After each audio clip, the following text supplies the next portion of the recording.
s'accorder le temps de flâner et s'émerveiller au premier regard, arriver empli de rêves, repartir les yeux pleins de souvenirs, pour contempler tant de beauté et vivre ces instants magiques. Il n'y a qu'une ville au monde, romantique et séductrice, mystérieuse et envoûtante. Paris, cité éternelle.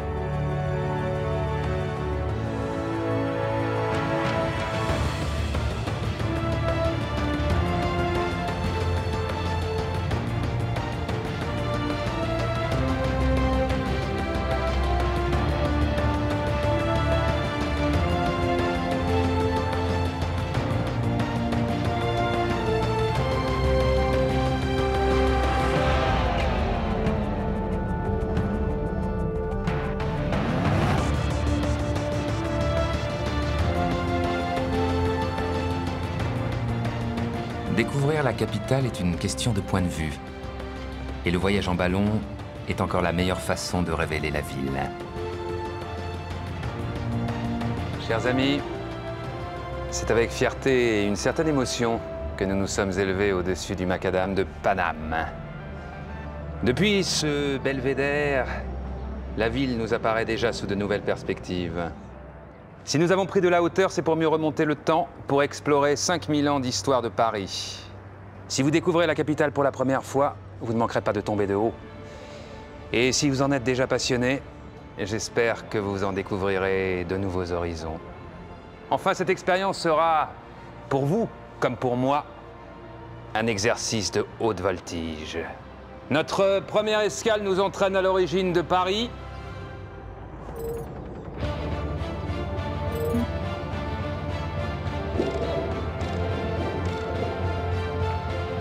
Et vous allez en être les acteurs privilégiés.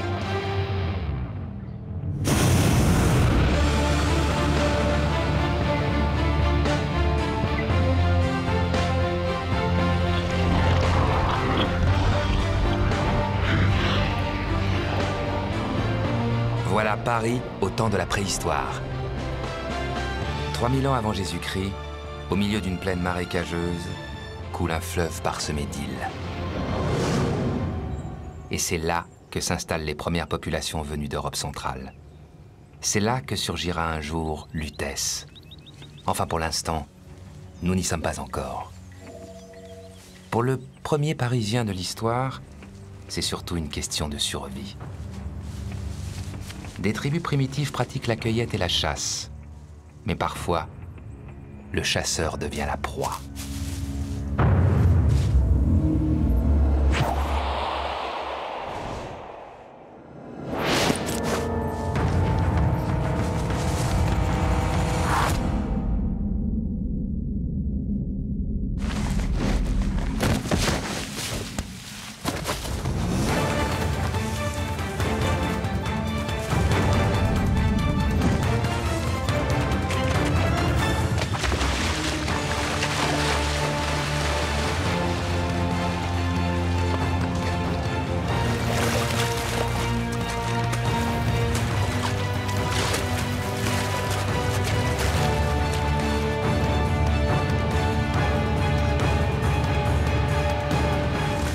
Dès l'origine, les abords et les îles de la Seine sont le lieu idéal pour se procurer de la nourriture et se mettre à l'abri des prédateurs.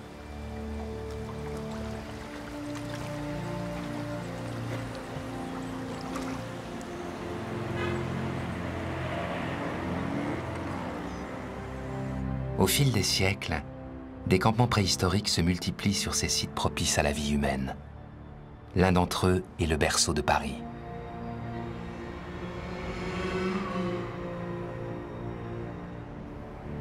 Mais maman, où est né Paris? Bah écoute mon chéri, les premiers Parisiens se sont installés sur les berges de la Seine. Enfin Louise, tout le monde sait que Paris est né sur l'île de la Cité.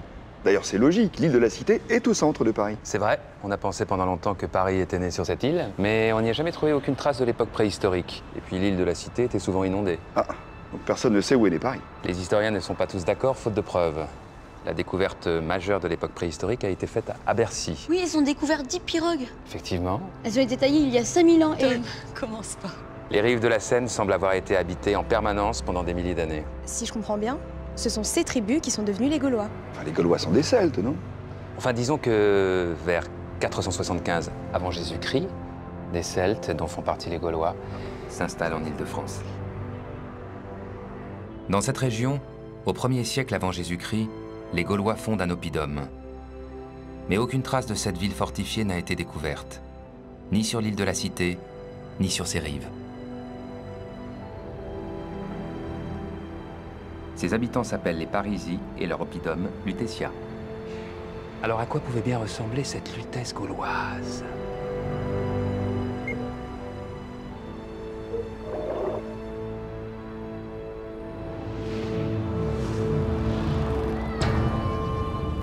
Lutèce est une civitas, une capitale régionale où apparaît pour la première fois la notion de rue et d'îlot d'habitation. La ville se développe grâce au commerce. Les premiers notables de Paris sont des forgerons, des fermiers ou des importateurs de sel et de vin. Lutèce tire sa légitimité du fait qu'elle frappe sa propre monnaie, des statères, l'ancêtre de nos euros. Dans le sanctuaire au centre de Lutèce, c'est sans doute avec ces pièces d'or que les puissants organisent des festins sacrés. Pour obtenir la clémence des dieux, il faut sacrifier des animaux ou des prisonniers de guerre.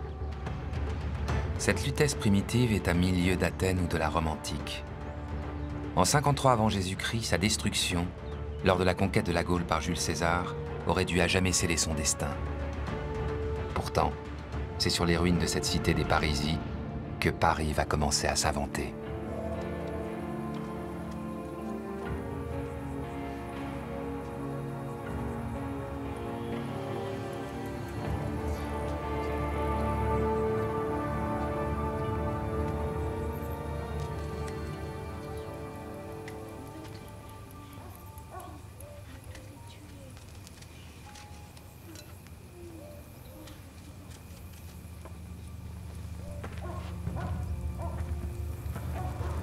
Enfin, derrière moi.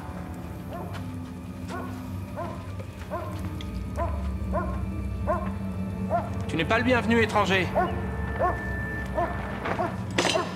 Mon frère, ça fait au moins 3000 jours et lune que tu es parti. Par Jupiter, que ta femme est belle. Et le petit, c'est ton petit? Brenos. C'est Brenos. Pour toi, Brenos, mon glaive. C'est Cernunnos, le génie de la forêt qui t'a fait revenir des morts? Mais non. Je suis devenu citoyen romain du nom de Julius. J'ai de grands projets pour notre village.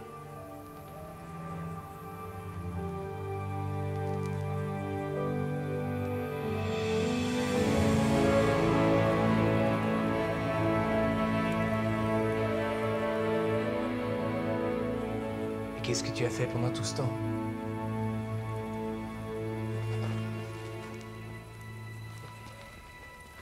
Mon certificat militaire. Auxiliaire Julius, Corde Gallicus, 3e Légion. J'ai fait toutes les guerres. J'ai même coupé des têtes à Rome, pour le triomphe de César. T'es allé à Rome, c'est comment parle? Je vais vous expliquer les arènes. Imaginez un homme à la peau toute noire, enchaîné au milieu de l'arène. Il n'a qu'un pauvre petit glaive pour se défendre. Et là, on lui envoie un éléphant enragé. C'est toujours la même malédiction. L'éléphant lui écrase la tête. Et ça sert à quoi? À faire rire le peuple. On m'a dit qu'il y avait 50 000 Romains dans les arènes. 50 000? Mais on est 300 à l'Oppidum, et au Montmartis, 10 pauvres fous qui vivent dans les cavernes. Ils ont une Via Maximus, une rue où l'on marche sur des pierres. Nous aussi, on pourrait construire une Via Maximus de notre fleuve au Forum. Un forum? Le Forum Magnum, il y a tout dedans. À manger, des animaux à vendre, des écoles, le temple de Mars et à boire. Des tavernes pour boire. Ah oui, ton forum, c'est notre village tout entier, avec un grand toit en pierre. Julius, ici on est au fond du derrière de Toutatis. Tu préférerais pas vivre à Rome? Si je suis revenu à Lutèce, c'est pour faire des affaires avec les Romains.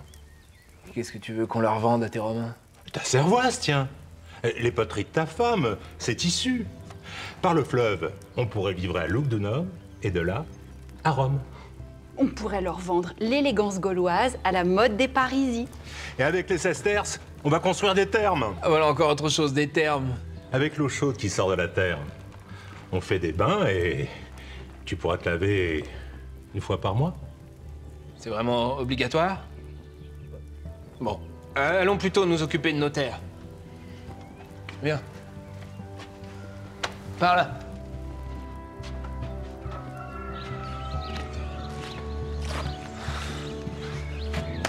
Tu nous as bien fait rire, mon Julius. Et notre village de Lutèce ne sera jamais Rome.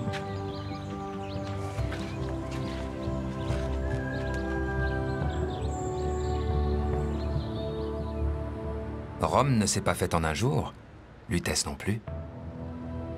Il faudra près de 200 ans aux architectes pour concevoir Lutèce selon un plan quadrillé, avec des rues à angle droit et surtout des monuments grandioses. Malgré l'épreuve du temps, Paris en a gardé l'empreinte. Les arènes bruissent encore du tumulte des spectacles antiques. Si j'ai bien compris, les Gallo-Romains ont construit Lutèce en imitant Rome. Oui, papa. Avec un forum, des thermes, des théâtres. Et des arènes. C'est pas fantastique, ça? Des gladiateurs à Paris. Oui, et aussi des innocents qui se font dévorer par des lions. Peut-être même, comme à Rome, par des crocodiles. Sous les applaudissements de la foule en délire. Ah, quel beau spectacle. Panem et circenses, du pain et des jeux pour le peuple, Eva. Imaginez un instant. Lutèce n'avait que 5 à 10 000 habitants, mais ses arènes pouvaient contenir jusqu'à 17 000 spectateurs. Ça va, petit? Un problème? Non, monsieur. Mais si en 2008, la population de Paris a été estimée à 2 211 297 habitants et que les Gaulois étaient 5 000 pour des arènes de 17 000 personnes, cela fait un rapport de 1 pour 3, non? Oui, et donc? C'est comme si aujourd'hui, on avait à Paris un stade de 6 millions de personnes. Alors, je vois de sacrés embouteillages. Justement.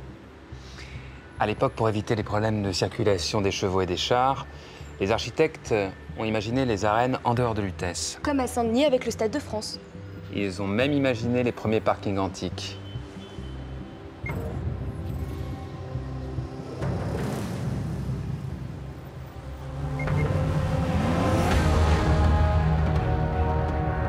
Pour maîtriser les mouvements de foule, les urbanistes ont conçu de grands axes qui convergent vers les arènes. Les jours de grands spectacles, Lutèce et les cités alentours se vident de leurs habitants. Le peuple se passionne pour les combats de gladiateurs, de lutte entre bêtes et hommes, et les exécutions de condamnés. Mais ces spectateurs ne sont pas tous logés à la même enseigne. Les patriciens ont une entrée réservée et s'installent dans des loges au plus près du sable. Les plus pauvres se tassent dans les tribunaux hautes.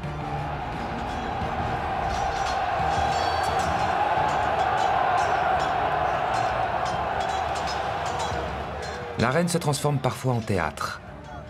Sur la scène, des comédiens, des tragédiens interprètent le dernier répertoire à la mode.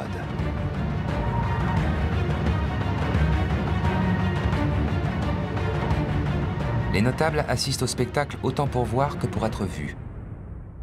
Ils affirment leur pouvoir en sponsorisant ces jeux pour le peuple.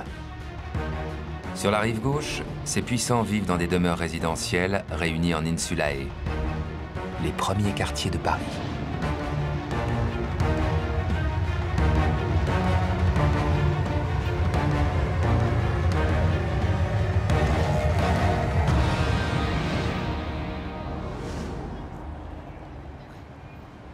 Au centre, le Cardo Maximus, l'axe transversal qui dessert les quartiers d'habitation.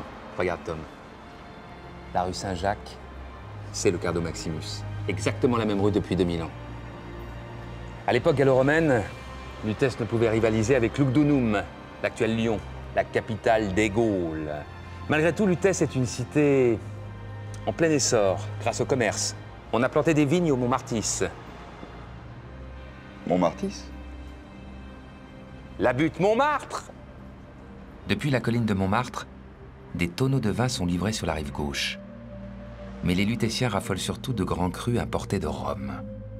Ils les dégustent dans les tavernes près de l'actuel Panthéon. À l'angle de la rue Saint-Jacques et de la rue Soufflot, ces bistrots antiques sont adossés au monument le plus emblématique de Lutèce, le Forum.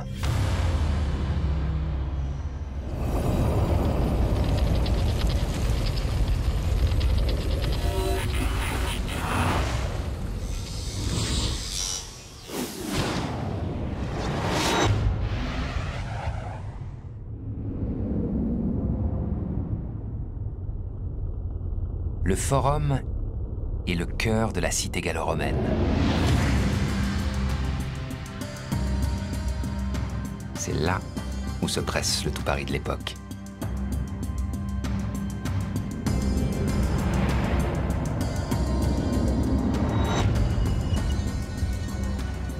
Sur cette place publique, les notables gèrent les affaires de la ville. Réunis en assemblée, ils s'occupent des problèmes de maintien de l'ordre et de justice. Ces magistrats siègent au tribunal, mais aussi au temple. La fidélité à l'empereur et à Rome y est sans cesse renouvelée par des célébrations civiques et religieuses.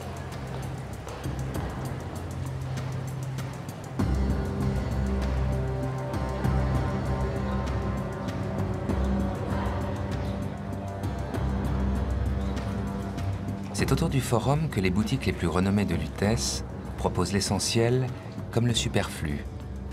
Ce commerce participe à l'essor de la cité pendant la Pax Romana, la paix romaine.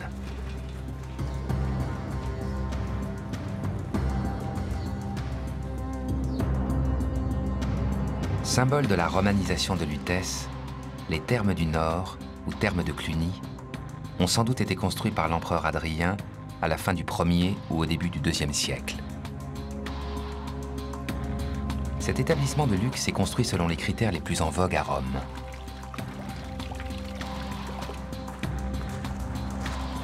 Grâce à un plan original conçu autour de l'axe central du frigidarium, la salle froide, les clients disposent d'installations sportives comme de salles tièdes et chaudes. Après quelques décennies d'occupation, le peuple de Lutèce a adopté, sans modération, le mode de vie à la romaine.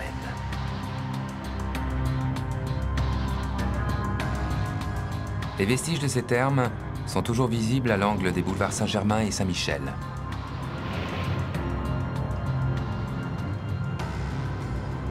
Dans les thermes de Lutèce, les différences sociales entre riches et pauvres disparaissent grâce à la nudité. Aujourd'hui, les ruines de ces thermes, comme les arènes, sont les derniers témoins de la civilisation gallo-romaine à Paris. Les Gaulois n'ont même pas résisté à l'envahisseur. À Lutèce, la grande force des Gaulois, c'est de pactiser avec l'ennemi pour en tirer le meilleur. N'hésite pas à échanger leurs dieux avec ceux des Romains. Chacun ajoute à son propre panthéon les dieux des autres. Et voilà comment tout Atis devient Mercure ou Mars. Les dieux protègent Paris. Pas vraiment. Jupiter ne va pas empêcher le ciel de tomber sur la tête de Lutèce. La ville est sourde à la menace qui monte aux frontières de l'Empire romain. Une menace terrifiante.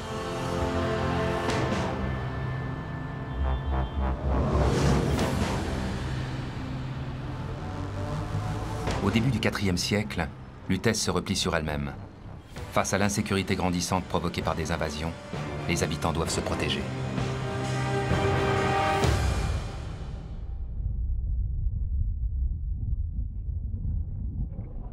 Les Lutéciens n'hésitent pas à réutiliser les pierres du forum et des arènes pour protéger l'île de la cité. C'est la première enceinte de Paris. Lutèce s'impose comme une place forte, mais elle n'en devient pas pour autant une capitale. En Occident, une nouvelle religion fait son apparition, le christianisme. À Lutèce, c'est surtout une femme qui incarne l'enracinement du catholicisme. Et cette femme va sauver Lutèce en mettant tous les hommes à ses pieds. En 451 après Jésus-Christ, cette femme entre dans l'histoire de Paris sous le nom de Geneviève.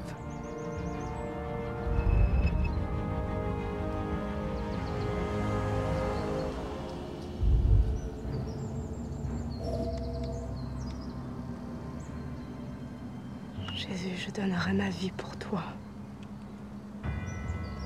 Souffle en mon cœur la force de sauver Lutèce. Dieu, tu m'as rendu maître d'un destin, mais sans ta lumière, je ne peux rien pour mon peuple.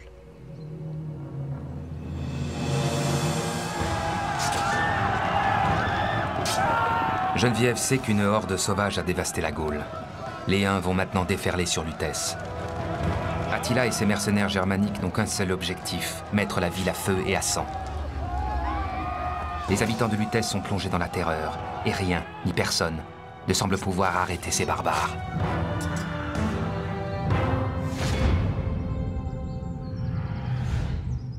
Le peuple de Lutèce est fasciné par cette jeune femme. Il y a quelque chose de céleste en elle.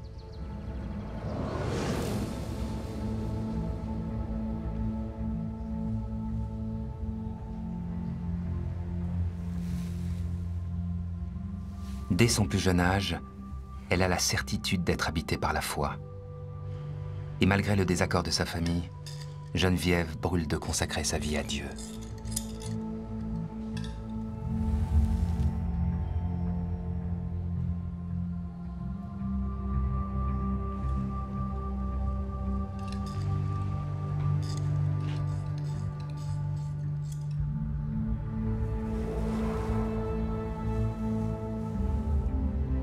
Tout ce qui n'a pas pour objet Dieu et sa gloire, tout ce qui ne conduit pas à lui, ne peut élever à la vraie félicité. Dans Lutèce, les nouvelles vont vite. On dit que Geneviève a rendu la vue à un aveugle. Ainsi naît la légende d'une fille au destin hors du commun.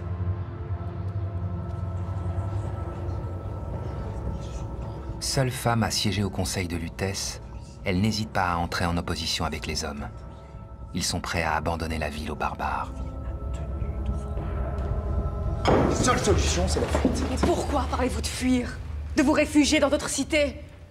Lutèce, grâce à la protection du Christ, échappera au carnage. Mais qu'est-ce que tu cherches? À nous jeter dans la mort? Va au diable avec ton Dieu! Il n'y a pas de vérité en toi. Tu n'es pas son élu. Dieu m'a parlé avec amour. Si vous fuyez Lutèce, vous serez à la merci des barbares. Ensemble, avec la miséricorde des cieux, nous pourrons lutter. On fait tellement malheur! Ces hommes sont des lâches. Vous, les femmes de Lutèce, avez bien plus de courage. N'abandonnez pas Lutèce, où vous avez été conçus, où vos ancêtres sont morts, où vos enfants sont nés.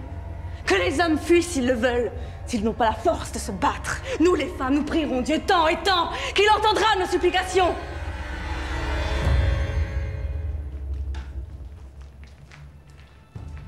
Dieu aurait-il exaucé les prières de Geneviève? Les terribles Huns n'envahissent pas Lutèce. Attila décide de contourner la vallée de la Seine pour attaquer Orléans. 40 ans plus tard, Clovis, le premier roi des Francs, fait de Paris sa capitale. Car c'est désormais ainsi qu'il faut la nommer, la cité des Parisis. Vers l'an 500, Clovis décide de bâtir son mausolée aux côtés du tombeau de Geneviève. Il édifie la basilique des Saints Apôtres, devenue l'église Sainte-Geneviève, aujourd'hui disparue.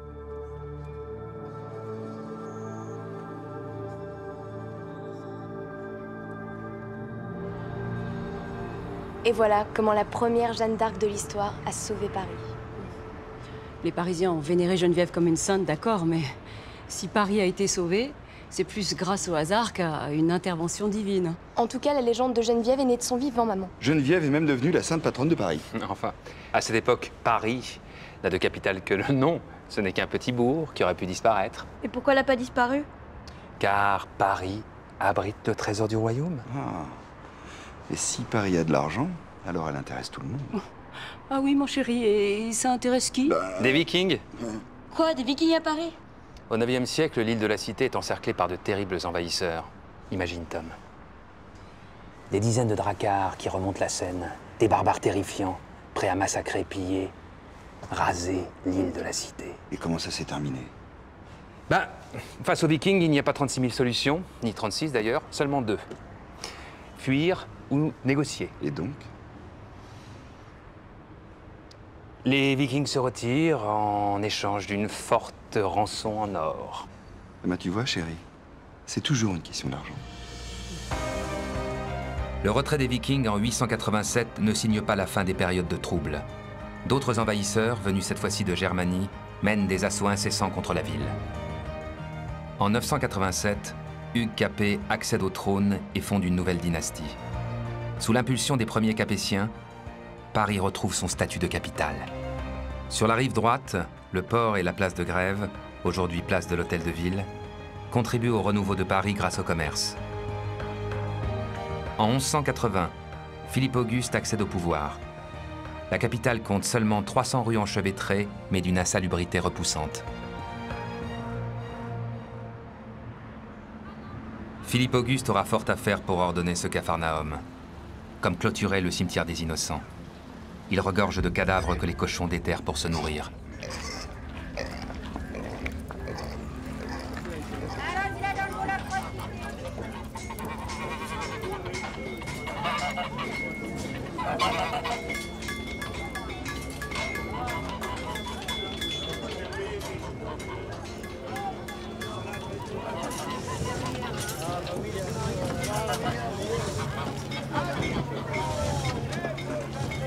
Le roi Philippe Auguste a de grandes ambitions pour Paris.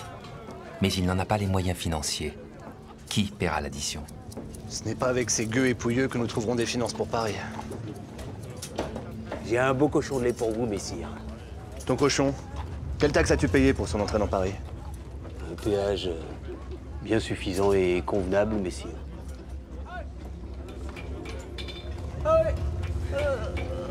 Combien tu prends par arrachement? Un sou pour une dent, messire. Et combien tu payes à la ville de Paris? Une demi-dent par an, enfin une dent de lait, sire. Toi, drapier, dis-moi pourquoi ta rue est une infecte boursouflure. Sire, les Parisiens laissent boue, fientes et ordures devant leurs portes.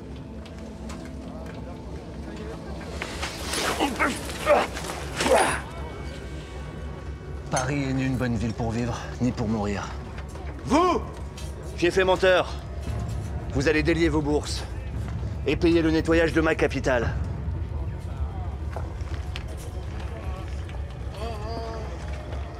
Tranquille, pas de mal. C'est sans danger.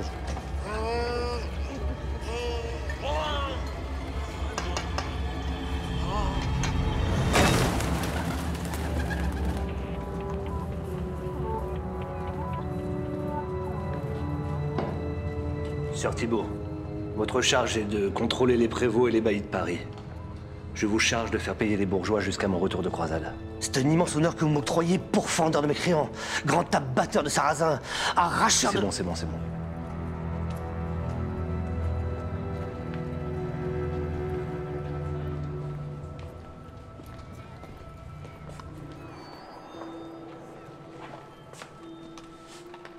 Après avoir mené la croisade et guerroyé contre les Anglais, Philippe Auguste est de retour dans sa bonne ville de Paris. Où en étions-nous?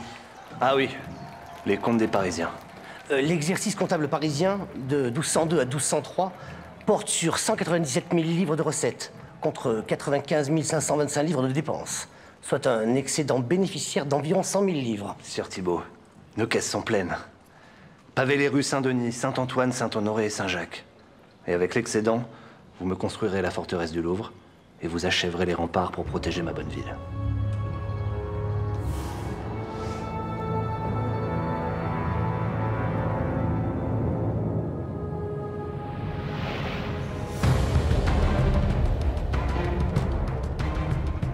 À l'époque de Philippe Auguste, l'ennemi anglais n'est qu'à 60 km de la capitale. En bord de Seine, la forteresse du Louvre est donc bâtie pour prévenir toute attaque venue de l'ouest.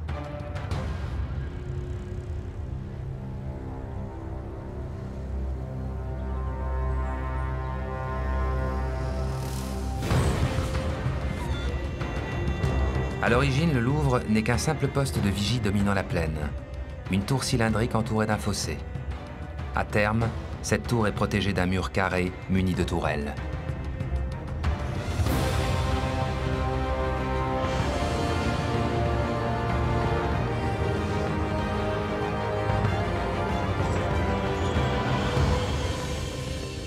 La forteresse abrite l'arsenal et dans le donjon, les archives et le trésor du royaume.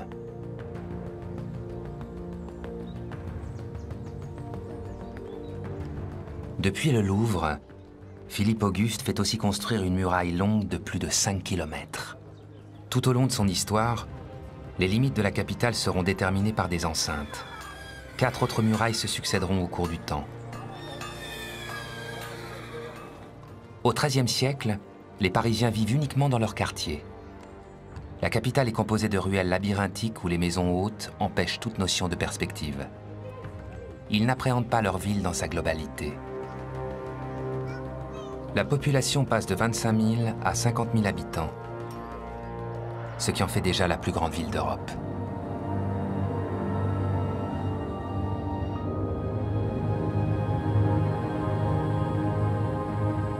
Le Paris de Philippe Auguste préfigure la physionomie du Paris moderne.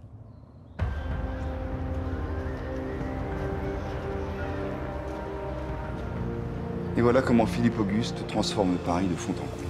C'est la première fois qu'un roi fait de Paris la capitale d'un État centralisé. Ah oui?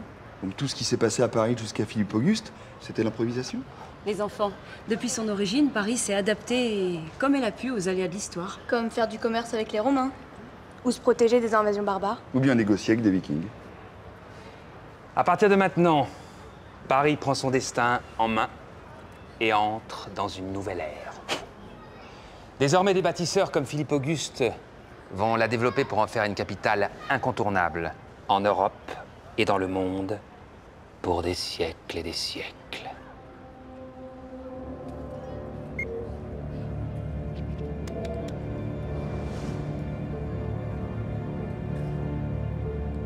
Pour asseoir son prestige en Occident, Paris s'offre, dès 1163, un monument aux dimensions démesurées, la cathédrale Notre-Dame.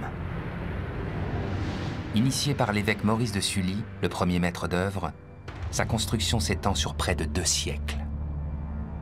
Sur l'île de la Cité, la densité est telle que 2 édifices religieux sont même détruits. C'est le cas d'une basilique carolingienne, la dynastie régnante entre le 8e et la fin du 10e siècle.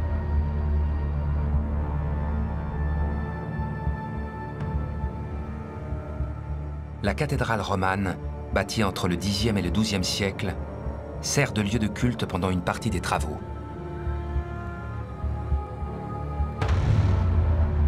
Sur ce chantier inédit, plusieurs équipes d'apprentis, de compagnons et de maîtres se relayent jour et nuit pour la gloire de la Vierge Marie, d'où la cathédrale tire son nom.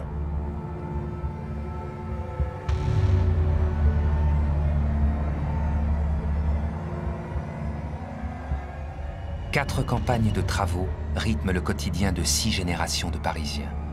Toute leur vie durant, ils voient s'élever le chœur, les nefs, les tribunes, les galeries, les façades.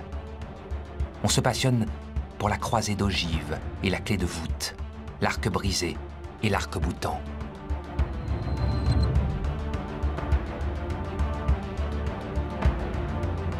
Dans la capitale, on assiste à la naissance et à la perfection de l'art gothique, successivement primitif, classique, puis rayonnant. Ce style architectural privilégie le volume, la verticalité et la clarté. Jamais pareil ouvrage n'a suscité autant de passion. Les défis sont relevés un à un et magistralement exécutés. Les bâtisseurs réalisent de véritables prouesses techniques. Faire tenir des murs aussi fins sur des hauteurs vertigineuses. 2 tours colossales viennent équilibrer l'édifice. Notre-Dame adopte alors une silhouette plus aérienne avec ses bras tendus vers le ciel. Pour parfaire la cathédrale, les architectes l'habillent d'une façade ouvragée. Des colonnades, des fenêtres, une rosace centrale de 40 mètres de diamètre, une galerie de rois et 3 portails.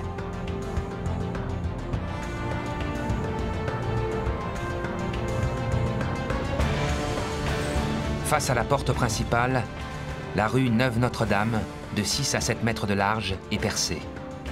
C'est un véritable boulevard pour l'époque.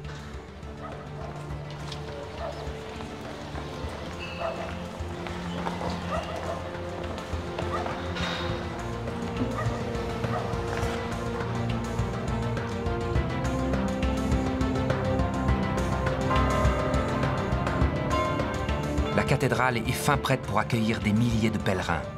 Notre-Dame devient le témoin des grandes cérémonies religieuses de l'histoire de Paris.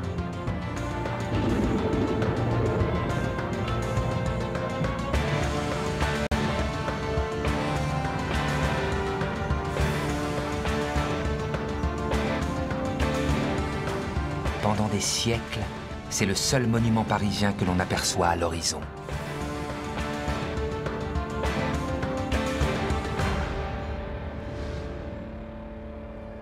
Lors de son achèvement, Notre-Dame est la plus grande cathédrale d'Occident. Mais Paris cache en son sein un joyau bien plus précieux. En l'an de grâce 1237, Saint Louis, un roi pieux, veut faire de Paris la capitale de l'Occident chrétien. Et tous les moyens sont bons pour y parvenir. Comme dépenser une fortune pour se procurer la couronne d'épines du Christ.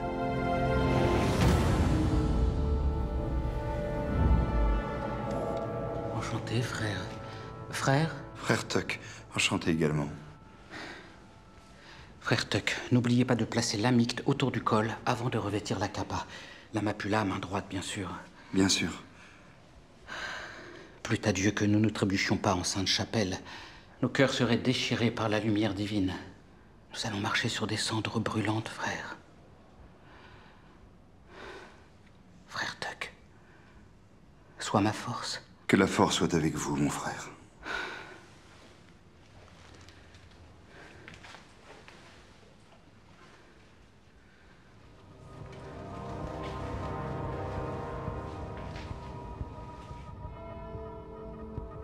L'empereur d'Orient, Baudouin II, a besoin d'argent.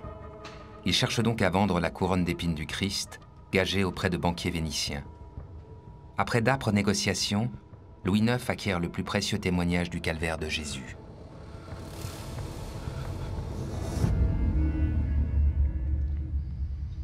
Moi, Louis IX, je souhaite que mes souffrances durent jusqu'à la fin du monde. Louis IX? Saint-Louis?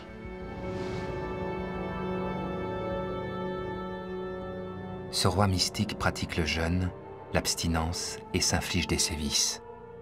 Pour son peuple, c'est un faiseur de miracles. Mais Louis IX doute parfois de sa mission.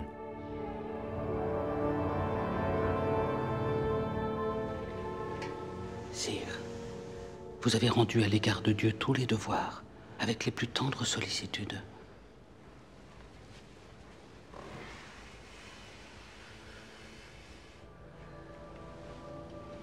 En ce jour béni entre tous, rien ne saurait expier mes fautes. Jetez les yeux vers le ciel, et vos regards contempleront le nouvel élu. Je suis un homme de grande naissance, mais un bien piètre élu. En offrant à Paris la Sainte Couronne, vous nous destinez à une éternelle félicité. Vous marchez sur les pas du Christ. Vous méritez d'être élevé au rang de saint. Pour Saint Louis, posséder la couronne d'épines, c'est exprimer sa dévotion au Christ. C'est entrer en communion avec Jésus sur la croix.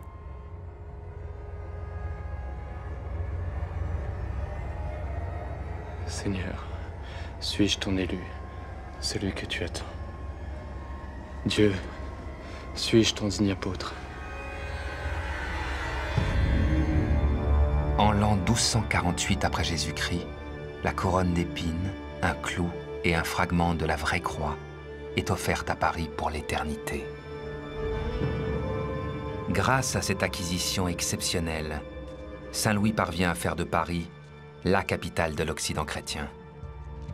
Cet achat constitue un acte religieux et politique.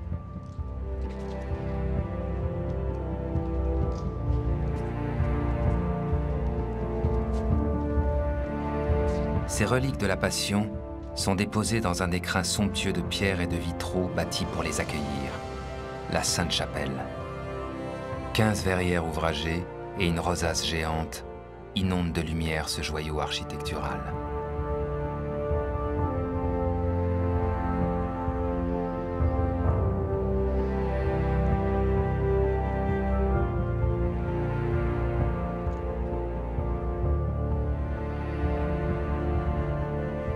Ce reliquaire monumental est au cœur même du palais de la Cité, la résidence du roi Louis IX. Enchâssée dans la cour du palais de justice de Paris, la Sainte-Chapelle est l'un des plus majestueux chefs-d'œuvre de l'art gothique rayonnant. La couronne d'épines est toujours à Paris? Vous pouvez contempler les mystères de la Sainte Couronne tous les premiers vendredis du mois à 15 h, accès libre, cathédrale Notre-Dame. Mais qu'est-ce qui prouve qu'elle a vraiment été portée par le Christ? Le problème est plutôt de savoir combien a coûté cette affaire. J'ai calculé que la couronne a coûté 3 fois plus que la construction de la Sainte-Chapelle. 135 000 livres en tout. 135 000 livres? Presque 18 millions d'euros. 18 millions d'euros? Et personne ne sait si elle est vraie. Attends, ma chérie, c'est pas si simple. À l'époque de Saint-Louis, les saintes reliques attirent de nombreux pèlerins à Paris. Ça fait tourner le commerce. Faut les héberger, les nourrir. Donc de l'argent commence à rentrer dans les caisses de Paris. Les saintes reliques ont finalement été un bon investissement, c'est ça? Elles ont coûté une fortune, d'accord, mais elles ont permis à Paris de devenir le centre de l'Europe chrétienne. Sur la rive gauche, les collèges religieux se développent. La Sorbonne attire des étudiants de toute l'Europe. Et vers 1300, la ville compte 200 000 habitants. Je vous rappelle qu'un siècle auparavant, la population de Paris n'était que de 50 000 personnes.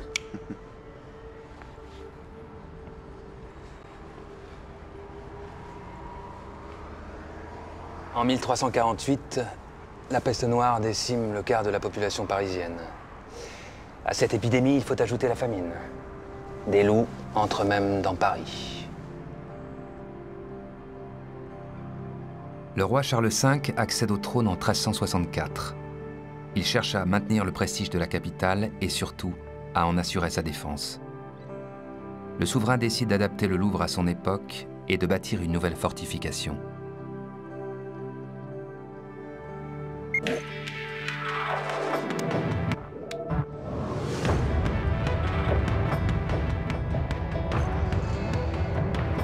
Dans cette dernière partie du XIVe siècle, Paris ne cesse de se développer dans ses faubourgs.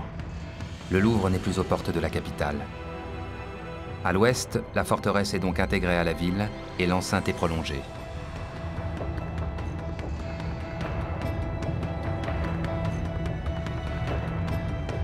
Le rempart de Philippe Auguste, datant du XIIIe siècle, est par endroits devenu inutile.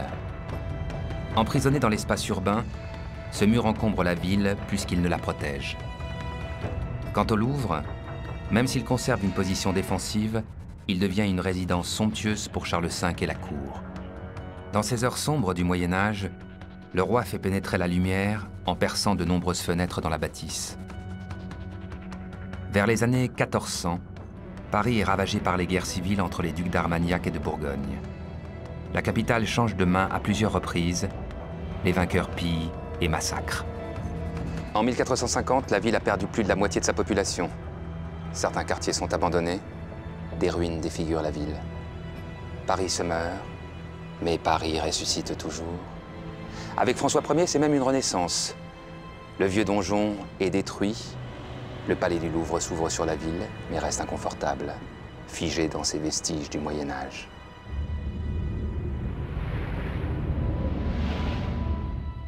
Si François Ier décide de résider au Louvre, c'est surtout Henri IV qui donne un nouvel élan au palais. En 1589, le nouveau roi fait construire la Grande Galerie pour réunir le château au bâtiment des Tuileries. Le palais des Tuileries a été bâti sous l'impulsion de Catherine de Médicis en 1564. Dans son grand dessein pour Paris, Henri IV prévoit aussi de transformer la cour médiévale pour en faire la cour carrée. L'assassinat d'Henri IV marque un coup d'arrêt aux embellissements du palais. Son fils, Louis XIII, poursuit la modernisation du Louvre. Le nouveau souverain fait reprendre les travaux de la cour carrée. Cette même cour qui sera remaniée au XVIIe siècle par le roi Soleil. Louis XIV, qui dans sa démesure, a de grandes ambitions pour Paris. Mais je croyais que Louis XIV habitait Versailles. Tu as raison, Eva. La cour a déserté la ville, mais le siège du pouvoir reste toujours Paris. Et la capitale s'agrandit. Les Parisiens n'ont plus à craindre les attaques des Anglais ou des Espagnols. La capitale n'est plus en danger et n'a plus besoin d'être protégée. Paris peut laisser tomber ses murailles. Exact, Paris s'ouvre et surtout s'embellit. Car pour le roi Soleil, il n'y a point de limite à la célébration de sa gloire sans pareil. Mais allons, chère Eva, rendre audience au roi. La France est un grand corps. Paris en est le cœur.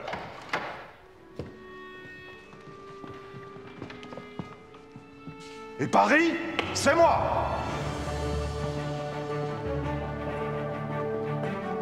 Ah. La capitale m'inspire une émulation féconde et constante pour élever des monuments. J'ai dans l'idée de bâtir une nouvelle Rome. Monsieur Colbert, on m'a récemment rapporté que mes guerres ont fait trop d'estropiés. Sachez que cela me blesse. N'en déplaise à certains, il est de bon principe de célébrer les guerres, n'est-ce pas? Monsieur Blondel, vous érigerez un arc à mon triomphe, à la porte Saint-Denis. Une idée de bas-relief m'est venue à l'esprit.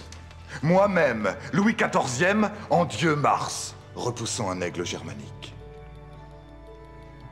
Monsieur Bullet, Il serait bien séant de ne pas oublier ma victoire en Rhénanie. Érigez donc un deuxième arc à la porte Saint-Martin. Sa Majesté Louis le XIVe et la suite de ses grands projets pour Paris.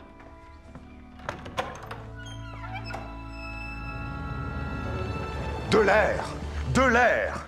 Ouvrez de larges chaussées au nord! Paris se doit enfin de respirer.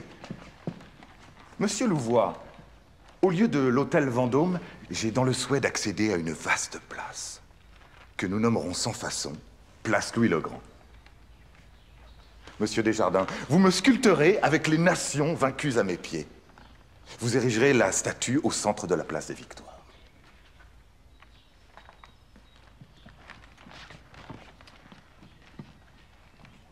On me rapporte que de nombreux soldats de la guerre de 30 ans sont devenus invalides. Ils font mauvaise figure en mendiant dans Paris. Ne risquent-ils pas d'effrayer le peuple? Ceux qui ont exposé leur vie pour la monarchie se doivent de finir leur jour dans la tranquillité. Pour ces invalides, nous bâtirons un hôtel des Invalides, sur la plaine de Grenelle.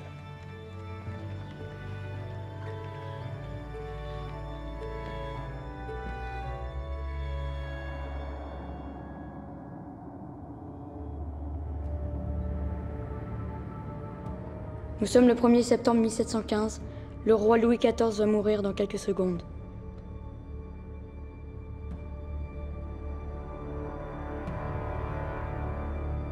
J'ai le regret de ne pas avoir soulagé mon peuple et d'avoir trop aimé la guerre. Je m'en vais. Mais Paris demeurera toujours. Dans sa volonté de faire de Paris une nouvelle Rome, Louis XIV appréhende la ville dans sa globalité. L'urbanisme intègre désormais des jardins, des portes monumentales ornées de décors et des places carrées à l'architecture identique. Celle des Victoires a l'originalité d'être ronde. Sans Louis XIV, Paris n'aurait pas le même visage, et pourtant le roi ne vivait que 2 mois par an à Paris. Moi, j'ai calculé que dans ces 40 dernières années de sa vie, Louis XIV n'est venu que 24 fois à Paris. Louis XIV a construit beaucoup plus que je ne le pensais. Oui, par exemple, l'Académie des Belles-Lettres et des Arts, devenue l'Académie française. Mais ce qui lui tenait le plus à cœur, ce sont les Invalides. Quel roi charitable! Héberger ces invalides de guerre dans un si majestueux bâtiment. T'as raison, ma chérie. La légendaire générosité des rois Bourbons. Dilapider les caisses de l'État selon leur bon vouloir. Tenez, Louis XV, son successeur, avait fait le vœu de construire une église s'il survivait à une grave maladie. Et pas n'importe quelle église. Le Panthéon dédié à Sainte-Geneviève. Les Bourbons embellissent Paris pour leur plaisir, mais rien ne saurait cacher l'envers du décor. Succédant à son grand-père, Louis XVI accède au trône en 1774.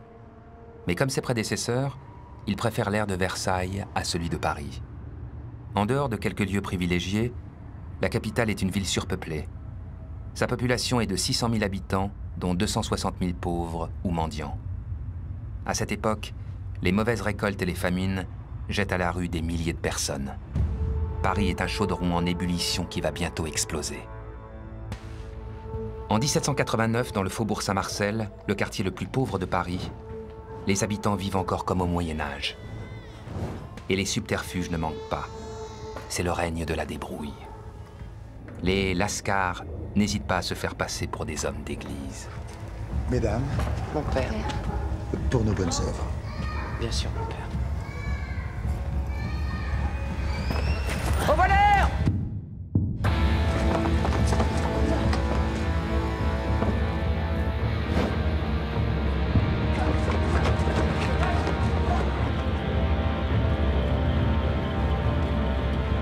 Allez, allez, donne.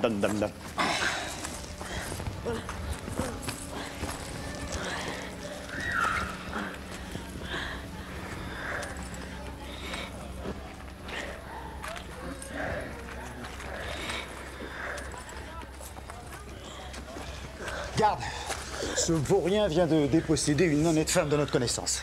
Quel est l'objet du délit? Ah, ce crime mérite une lourde peine. On va te trouver une bonne paillasse, mon gaillard, à la Bastille.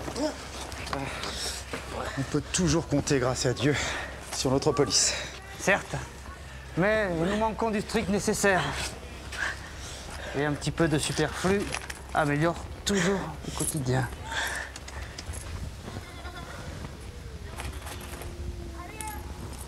Que deviendrait Paris sans l'efficacité de sa police? Et la générosité de son église. Allez, mon gaillard. Monseigneur, la nouvelle friandise.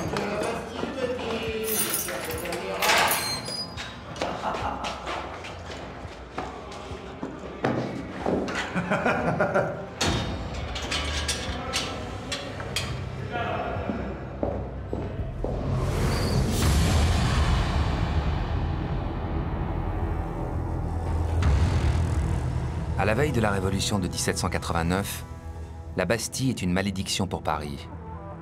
La prison symbolise tous les excès de la monarchie absolue.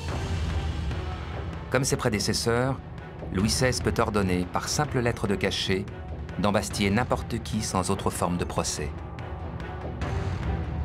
Depuis sa construction en 1370, cette forteresse projette son ombre sinistre sur le quartier Saint-Antoine. Si le Louvre est la vitrine de la capitale, la Bastille en est la face obscure. Elle est construite à l'est de Paris pour équilibrer le système de défense de la ville. C'est un édifice rectangulaire, colossal, fait de hautes murailles et de 8 tours. Mais ce château fort réputé imprenable n'a jamais servi que de prison. Sous la monarchie, les détenus doivent financer leur incarcération. Après la Révolution française, les frais d'emprisonnement sont pris en charge par l'État. Les condamnés ne sont donc pas tous logés à la même enseigne. Ceux qui n'ont pas un sou, les pailleux, dorment à même la paille dans des geôles collectives. Ceux qui disposent de quelques pièces sont nommés la pistole. Ils sont 2 par cellule et ont le droit à des lits de sangle. Mais la Bastille accueille aussi des hôtes de marque. Le marquis de Sade est emprisonné pendant plus de 12 ans en raison de ses œuvres érotiques et anticléricales.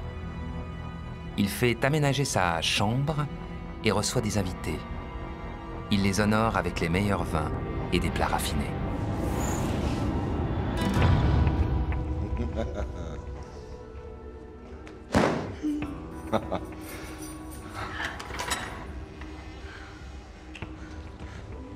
Excusez l'intrusion, monsieur le marquis.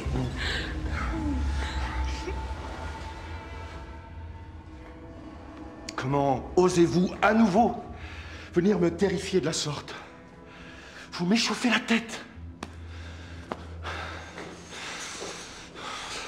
On assassine! On égorge des prisonniers de la Bastille! Venez à mon secours! Pitié! Bon ben, je m'en vais prévenir le directeur. Reprenons. Au secours!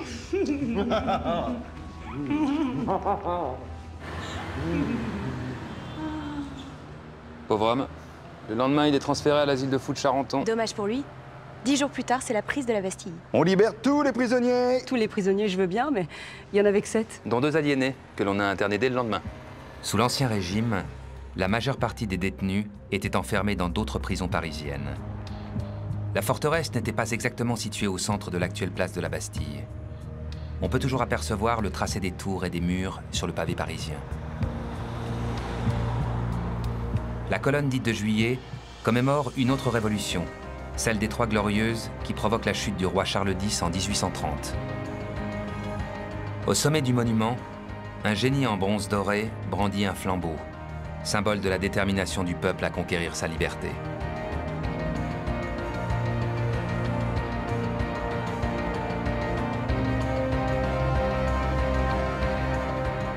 C'est incroyable. Ce monument est aussi connu que la Tour Eiffel, et c'est le seul qui n'existe plus aujourd'hui. Mais comment ils l'ont détruite, la Bastille? Écoute bien, Eva.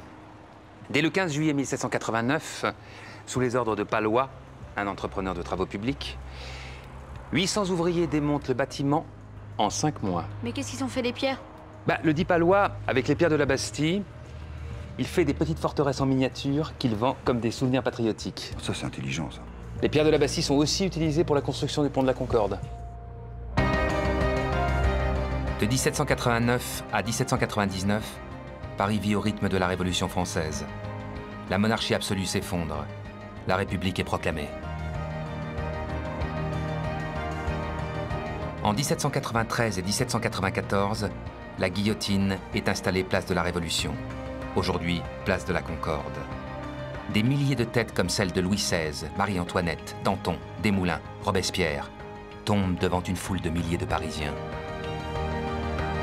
Avec la Révolution française, un nouveau monde s'est esquissé. Mais tout reste à faire. Paris doit se réinventer.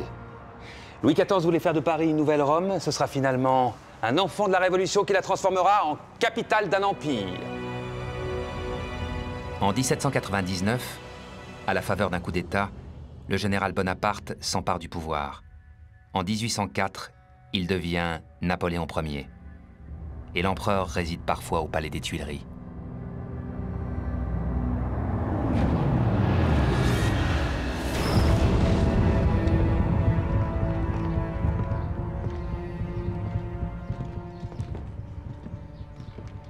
Ce périmètre doit être réduit à néant.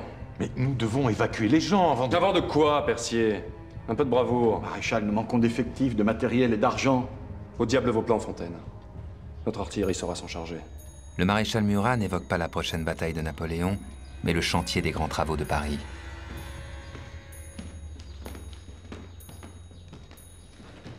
Murat, où en sommes-nous?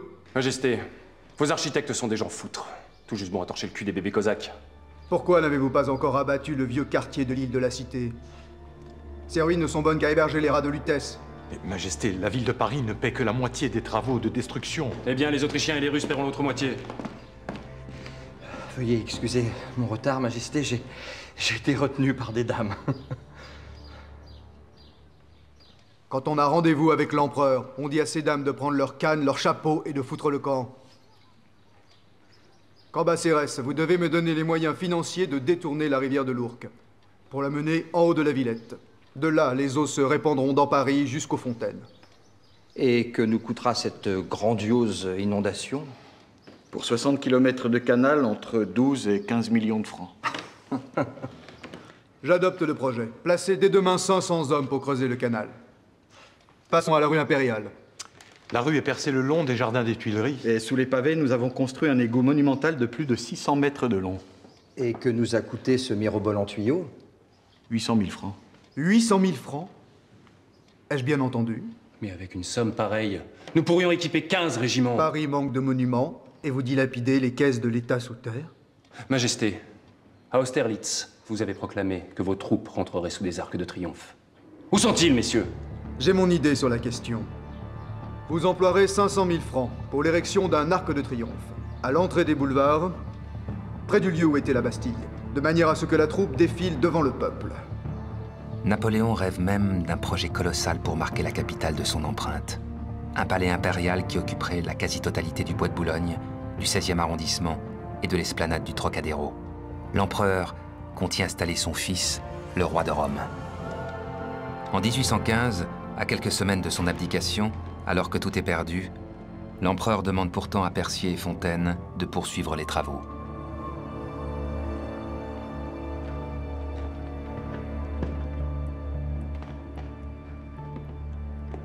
Le palais du roi de Rome imprimera à jamais le caractère impérial de Paris. Il sera plus majestueux que le Kremlin de Moscou, supérieur à tous les palais passés et présents. Majesté, nous avons repris les travaux. Bientôt, nous pourrons relier le bois de Boulogne à la porte Maillot, jusqu'à la colline de Chaillot. Nous en ferons une cité administrative et militaire. Et la résidence de mon fils, le roi de Rome au sommet de Paris.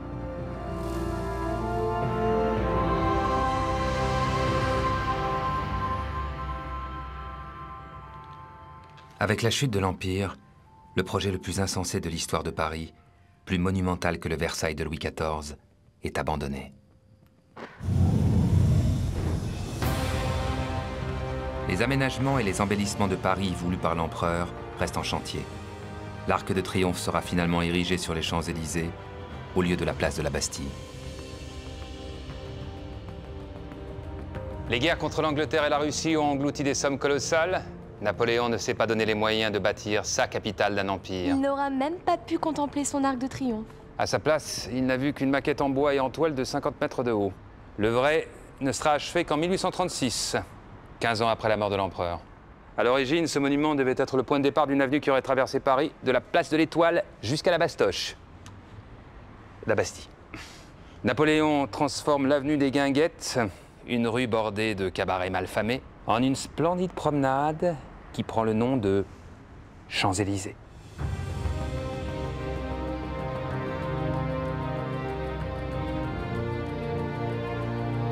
En 1831, l'Égypte offre à la France 2 obélisques du temple de Luxor.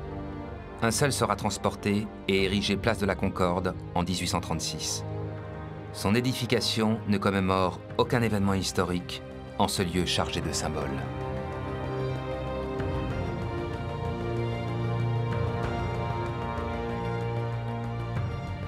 Sur la place Vendôme, Napoléon a élevé une colonne à la gloire de sa grande armée. Elle est enveloppée du bronze fondu des 250 canons pris aux Russes et aux Autrichiens à Austerlitz. La colonne s'inspire de celle de l'empereur Trajan à Rome. Napoléon a mis en scène ses victoires et il s'est représenté en César.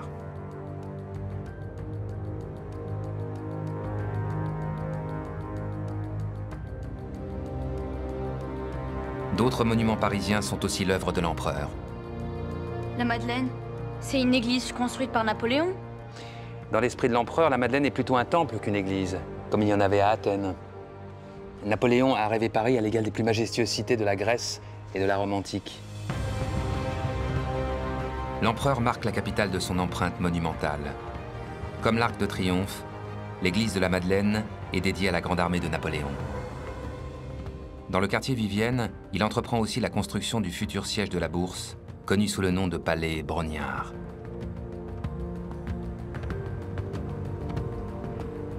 Si Napoléon s'inspire du passé, un homme audacieux va se projeter dans l'avenir. Quand en 1853, Napoléon III nomme le baron Haussmann préfet de Paris, la capitale est une cité surpeuplée et insalubre. Haussmann va transformer Paris, ou plus exactement, la moitié de Paris, en moins de 17 ans.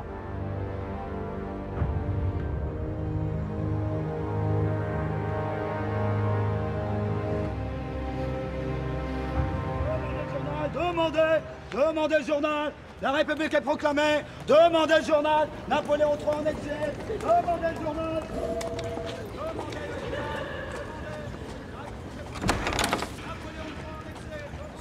Le baron Haussmann a entrepris l'un des plus grands chantiers de l'humanité. Demandez. La République est proclamée.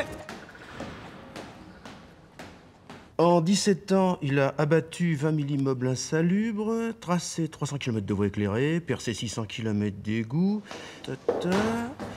et planté plus d'1 million d'arbres. Ces intelligentes percées, il a fait pénétrer l'air, la vie et la lumière dans Paris. Oui, entrez. Asseyez-vous. Dommage que cette lumière ne soit pas parvenue jusqu'à votre esprit, afin d'éclairer votre article. Jeune homme, vous avez oublié que l'argent, la luxure, c'est ça qui fait vendre du papier. Je comprends, monsieur. Alors, selon vous, comment Haussmann a-t-il pu détruire et reconstruire la moitié de Paris? Comment a-t-il pu accomplir ce miracle avec le milliard de francs que lui a alloué l'État, alors quand même que les travaux ont coûté plus de 2,5 milliards? Où Haussmann a-t-il trouvé la différence? Dans les poches de 2 fils d'immigrés, des Portugais qui débarquent à Paris en 1822 sans un centime en poche. Les frères Pereira. Ou, si vous préférez, les célèbres frères Pereira. Un instant, monsieur.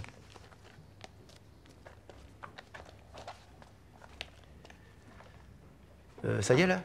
Oui, monsieur. 30 ans plus tard, ces génies de la finance font fortune. Napoléon III fait donc appel à leur banque, le Crédit Immobilier. Tout a commencé alors dans le quartier du Louvre, à l'époque l'un des plus sordides de Paris. Napoléon III et Haussmann vont prolonger la rue de Rivoli jusqu'à l'hôtel de ville. Pour eux, il faut absolument raser tous ces taudis et construire des immeubles de luxe.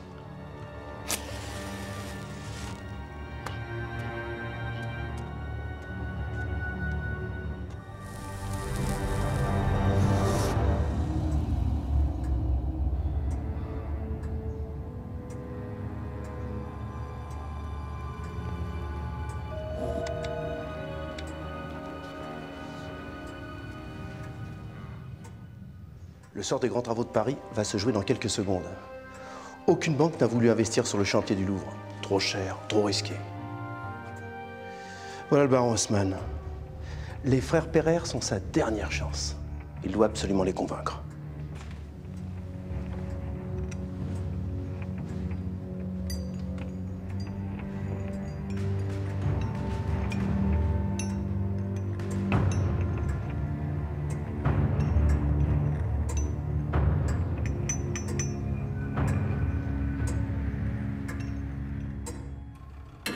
Trois.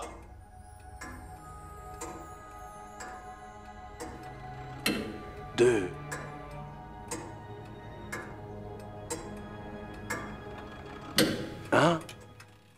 L'empereur m'a personnellement chargé de vous transmettre ses plus chaleureuses salutations. Nous sommes très sensibles à cet honneur.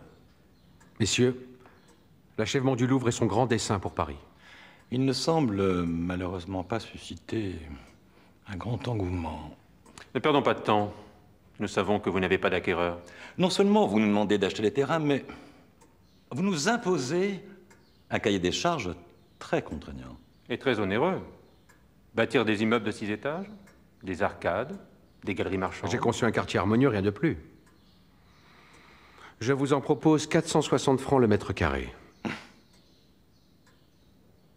460 francs. Vraiment? À ce prix, c'est l'assurance d'une plus-value considérable. Un risque considérable aussi. Messieurs, vous n'êtes pas sans savoir que les biens autour de la place de la Concorde s'échangent à plus de 900 francs le mètre carré. Et pourquoi n'allez-vous pas faire cette proposition à James de Rothschild? La fièvre des chemins de fer qui a fait votre fortune s'est assagie. Il est grand temps d'investir dans la pierre. Pourquoi diable vos immeubles doivent-ils tous se ressembler? Des terrains à viabiliser et à construire pour 400 francs le mètre carré. Et devra-t-on les appeler des immeubles haussmanniens? 400 francs. Êtes-vous disposé à prendre en charge la destruction des maisons qui encombrent le Louvre? L'amitié de l'empereur et de futures commandes publiques valent bien ce prix. 400 francs.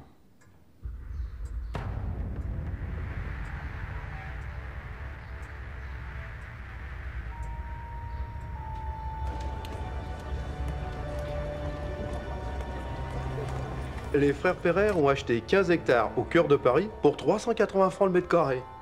Pendant 2 ans, plus de 3000 ouvriers se relaient nuit et jour sur le chantier.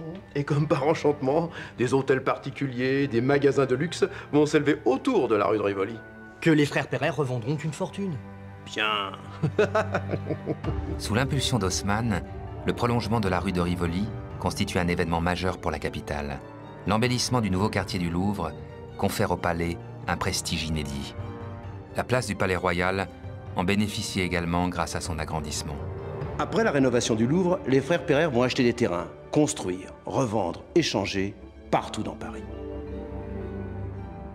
La place de l'Opéra. Le carrefour de l'Odéon. Le rond-point des Champs-Élysées. La plaine Monceau. Rue du Faubourg Saint-Honoré. Le boulevard Montparnasse et bien d'autres coups de maître. Les frères Pereire ont compris les premiers que le baron Haussmann comptait faire aboutir ses avenues sur des places et des monuments. Il a donc suffi aux Pereire d'acquérir à bas prix des îlots insalubres mais stratégiques pour en faire des quartiers prestigieux.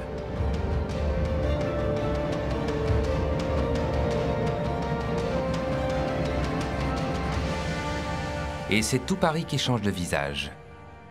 L'aménagement de la rue Soufflot, du boulevard Saint-Michel à la place du Panthéon, offre un nouveau point de vue et révèle l'ampleur du monument. Le boulevard Henri IV est percé afin de relier le quai de Béthune à la place de la Bastille.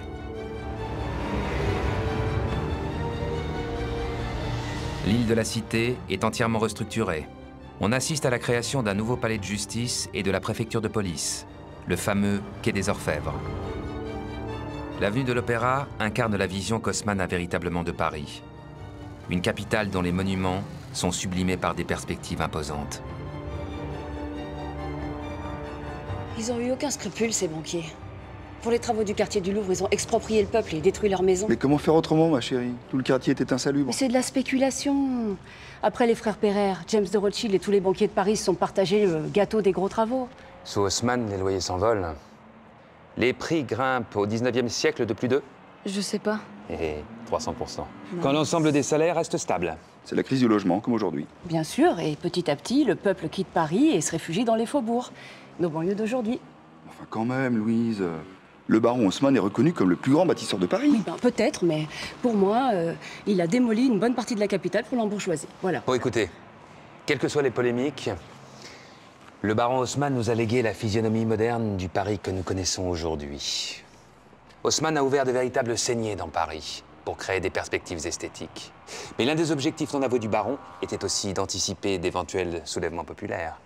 Grâce à ces larges boulevards, l'armée pouvait en effet manœuvrer plus facilement. Et voilà maintenant qu'Haussmann passe pour un grand stratège militaire. 1871. Les enfants. Paris va vivre une des périodes les plus sanglantes de son histoire. En 1871, la France sort humiliée de la guerre contre la Prusse. Ce désastre entraîne la chute de Napoléon III. Durant de longs mois, les Prussiens assiègent et affament Paris. Le nouveau gouvernement, dirigé par Adolphe Thiers, accepte la capitulation de la ville. Mais les Parisiens, fidèles à leur réputation de révoltés, n'acceptent aucun compromis. Une partie du peuple, les communards, sont prêts à défendre Paris, les armes à la main, au péril de leur vie.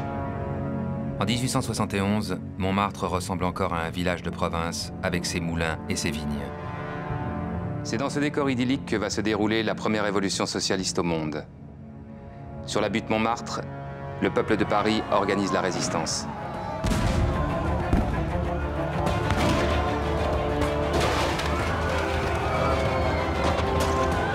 Le 18 mars, durant la nuit, Adolphe Thiers envoie l'armée régulière pour récupérer les canons disposés sur la butte. Mais le peuple ne veut pas rendre ses armes payées par l'argent des Parisiens. Alliés à la garde nationale, les communards dressent des barricades. Elles s'élèvent d'abord à Montmartre, à Ménilmontant et au faubourg Saint-Antoine. C'est le début de l'insurrection. Les premiers combats se transforment rapidement en une guerre civile disproportionnée. L'armée est composée de 130 000 soldats expérimentés. Ils ont face à eux à peine 20 000 révoltés. La Commune est finalement vaincue durant la semaine sanglante. Elle débute le 21 mai et s'achève le 28 mai avec les derniers combats au cimetière du Père-Lachaise. Le châtiment est impitoyable. L'armée fusille de 20 000 à 30 000 personnes sans jugement. Un ruisseau de sang s'écoule dans les égouts de Paris. La Seine est rouge par endroits. Les communards incendient leur quartier général, l'hôtel de ville. Face à la répression de l'armée, les insurgés pratiquent la politique de la terre brûlée. Le palais des Tuileries est détruit par le feu et ne sera jamais reconstruit. Grâce à l'intervention d'un commandant de l'armée, le musée du Louvre et ses collections sont miraculeusement épargnés des flammes. Avec le massacre de la Saint-Barthélemy et la terreur sous la Révolution française, l'insurrection de la Commune de Paris est l'un des plus grands drames humains de l'histoire de la capitale.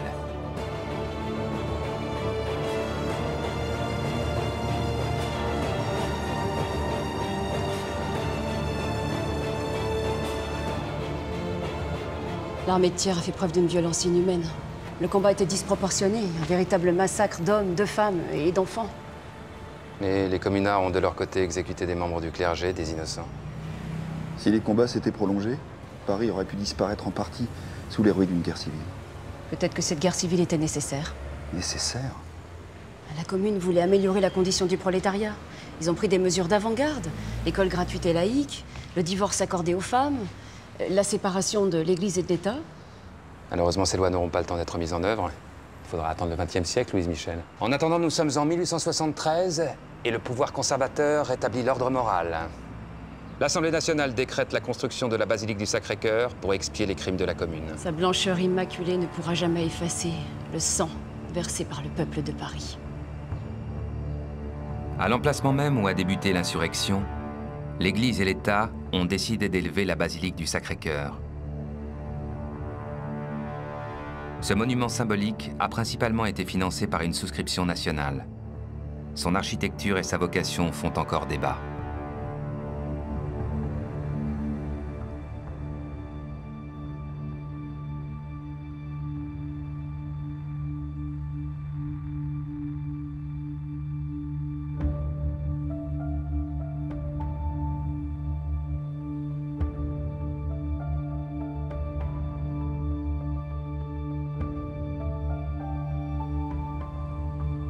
Malgré son histoire tumultueuse, Paris renaît toujours de ses cendres.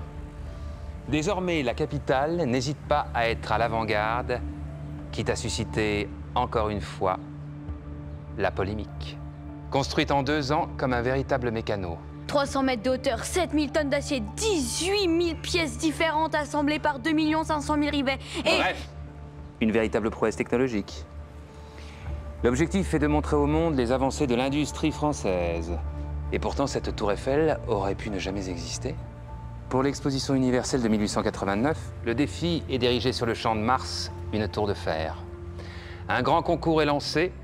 Parmi 107 projets, une commission d'études retient celui de Gustave Eiffel, un ingénieur dans l'air du temps. Mais certains restent insensibles aux bienfaits du modernisme.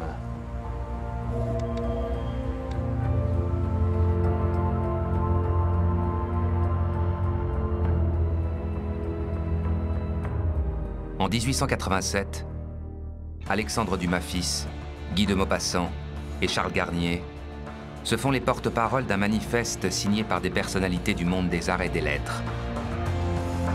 Nous venons protester de toutes nos forces contre l'érection, en plein cœur de notre capitale, de l'inutile et monstrueuse tour Eiffel. Il suffit d'imaginer un instant une tour vertigineusement ridicule, dominant Paris, écrasant Notre-Dame, la Sainte-Chapelle et le Louvre. Tous ces monuments humiliés.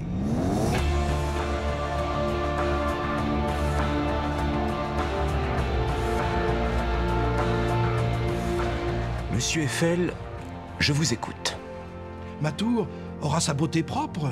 Ce n'est pas parce que je suis ingénieur que la beauté ne me préoccupe pas dans mes constructions.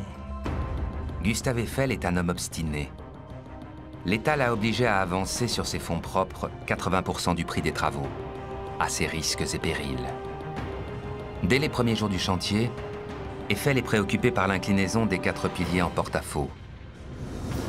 Pour cela, Gustave Eiffel a placé des vérins hydrauliques de 800 tonnes dans chacun des pieds de la tour. Ainsi, les ingénieurs ont pu modifier la pente des piliers pour permettre leur jonction. Une fois le premier étage achevé, tout est maintenant possible. Soutiendra-t-on que c'est la valeur artistique des pyramides qui a si fortement frappé l'imagination des hommes? Qu'est-ce autre chose, après tout, que des monticules artificiels? Toutes les parties de la tour sont dessinées et numérotées dans des ateliers. Ces pièces métalliques mesurent en moyenne 5 mètres de longueur. Elles sont livrées, prêtes à l'emploi, avec un plan détaillé de chaque section de la tour. Pour assembler ces éléments, des voltigeurs travaillent au-dessus du vide jusqu'à 13 heures par jour. Il ne faudra qu'un effectif moyen de 150 manœuvres pour assembler ce puzzle géant en 3 dimensions. Ce chantier est le chef-d'œuvre de ces ouvriers, des héros anonymes, hautement qualifiés. Et pourtant, quel est le visiteur qui reste froid devant les pyramides? La tour sera le plus haut édifice qu'aient jamais élevé les hommes. Ne sera-t-elle donc pas grandiose, aussi à sa façon? Et pourquoi ce qui est admirable en Égypte deviendrait-il hideux et ridicule à Paris? Je cherche et j'avoue que je ne trouve pas.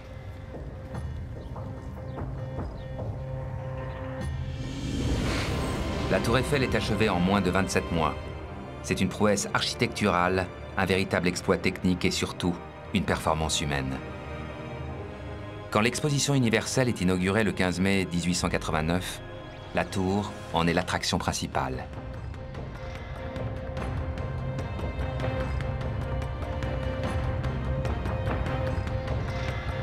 Quelle belle époque! La France est une grande puissance mondiale. D'immenses vaisseaux de fer et de verre se dressent sur le champ de Mars.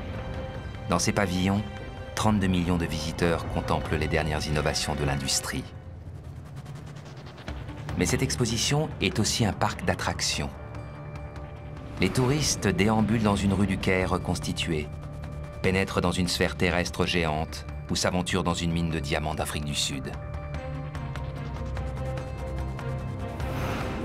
Dans le plus vaste pavillon de l'exposition, face à l'école militaire, les inventions du monde moderne s'exposent aux yeux étonnés des badauds. Malgré son coût exorbitant, 7 fois plus que la tour, la galerie des machines est détruite dans la controverse en 1910. Sur le champ de Mars, la tour Eiffel est le dernier vestige de cette exposition pharaonique.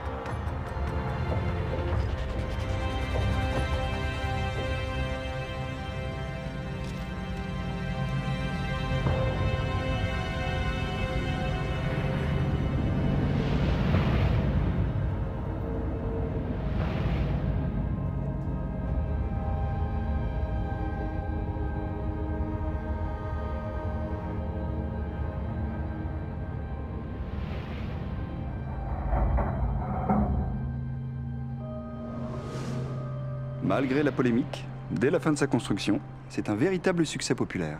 Oui, 2 millions de visiteurs pendant l'exposition universelle de 1889. La tour Eiffel est amortie dès la première année d'exploitation. Mais très vite, la fréquentation chute. Et la polémique reprend de plus belle. La concession octroyée à Eiffel n'était que de 20 ans. Sa tour est à nouveau remise en cause. Si Eiffel n'avait pas trouvé d'argument convaincant, sa tour aurait été démontée. Gustave Eiffel sauve sa tour en la transformant en relais radiophonique. Dès 1913, la tour envoie des dépêches jusqu'aux États-Unis dans un rayon de 6000 km.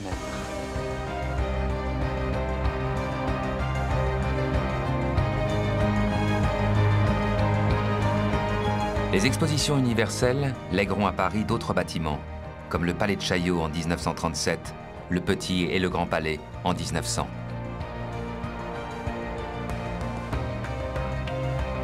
Depuis 3000 ans, les Parisiens ont souvent tendance à dénigrer ce dont, par la suite, ils seront le plus fiers. Les aménagements modernes de Paris provoquent, comme pour la Tour Eiffel, des polémiques féroces. Mais quel aurait été le visage de Paris sans ces grands hommes visionnaires aux projets parfois utopiques? On me présente comme un ingénieur dénué de sens artistique. Soit. Je prétends que j'aurais pu tout aussi bien construire une usine géante en acier au centre de Paris et je l'aurais appelée la Notre-Dame de la tuyauterie. Le centre Beaubourg est conçu par 3 architectes audacieux, Renzo Piano, Richard Rogers et Gianfranco Franchini. Le bâtiment inauguré en 1977 est né de la volonté du président Georges Pompidou. Avant même sa construction, la tour Montparnasse est vivement critiquée. Ses détracteurs jugent sa hauteur disproportionnée par rapport au reste de Paris. Mais André Malraux, ministre de la Culture, soutient le projet dès 1968. Vous semblez ne pas comprendre la nécessité absolue d'aérer et de créer des avenues dans Paris. Vous m'imaginez dans la démesure. Mais je sais déjà que mes grands travaux ne suffiront pas. Si j'étais vraiment audacieux, je vous proposerais d'aménager les quais de Seine pour en faire des voies de circulation rapide. Au XXe siècle, il devient de plus en plus urgent de désengorger Paris de sa circulation. Malgré la réprobation d'une partie de la population, la première voie sur berge est construite rive droite entre 1961 et 1969. Sa Majesté, le Roi Soleil, vous ordonne de bâtir, à l'ouest de Paris, une arche monumentale à sa gloire. Chaque soir, les rayons de l'astre solaire viendront illuminer de 1000 feux la magnificence de Paris. En 1989, l'œuvre monumentale de l'architecte Otto von Spreckelsen est inaugurée dans le quartier d'affaires de la Défense. La Grande Arche s'inscrit dans l'axe historique tracé en 1640 par le paysagiste André Le Nôtre. À l'époque, je sais bien que vous avez été circonspect à l'idée que je puisse bâtir un arc de triomphe au milieu de la promenade des Champs-Élysées. Vous n'aimez pas l'antique? Vous vous souvenez sans doute de ma campagne d'Égypte. Eh bien, nous aurions pu remonter bien plus loin dans le temps. Et pourquoi pas une pyramide au beau milieu du Louvre? Cette idée mériterait d'entrer dans l'histoire. La pyramide du Louvre, construite par l'architecte Paye, est inaugurée par le président François Mitterrand en 1983. Cette œuvre a d'abord subi de sévères critiques, avant d'être reconnue comme le symbole de l'entrée de Paris dans le 3e millénaire. Nous voilà au terme de notre voyage. Alors, comment Paris est-elle devenue cette ville unique au monde? Paris, c'est l'âme de son peuple rebelle et l'esprit bourgeois des beaux quartiers. Pour moi, c'est des monuments partout. Paris, c'est le plus grand musée au monde. La ville de l'amour et du shopping. Ah, Paris. Une atmosphère. Une ambiance. Un petit café à la terrasse d'un bistrot. En regardant passer une jolie femme.